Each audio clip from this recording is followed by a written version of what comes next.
relationship check-in question list that I've kind of gathered through the Gottman Institute relationship check-ins and just some questions that I came up with. And I think a really great question for partners to ask each other is, do you need more alone time this week or more time with me this week? And either answer being okay. And you might be disappointed by the answer because you might be like, well, crap, I need more time with you and you want more time without me. That's painful.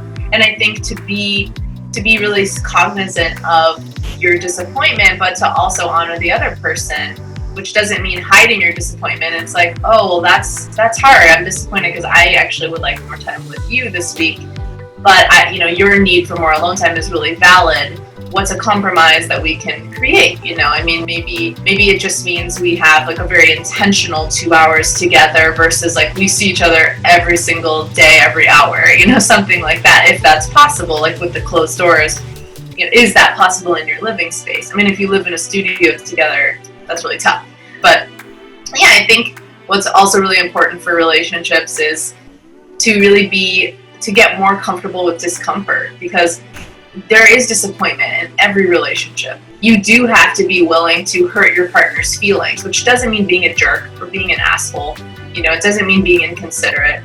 If you are really going to manifest your true self in relationship, sometimes the stuff you're going to say is not going to be what the other person wants to hear. It doesn't matter what kind of relationship you're in.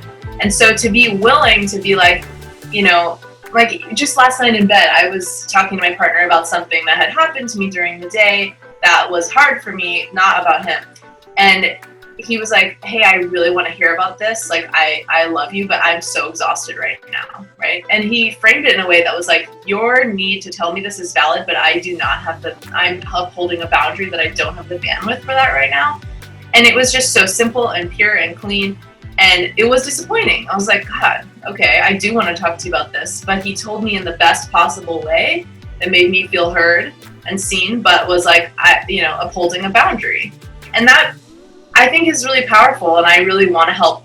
And inspire more couples to communicate like that and to be willing to uphold boundaries in a loving, gentle way, to be willing to disappoint the other person, not in a mean way, but just in a, here I am being my true self, honoring yourself as best as I can way.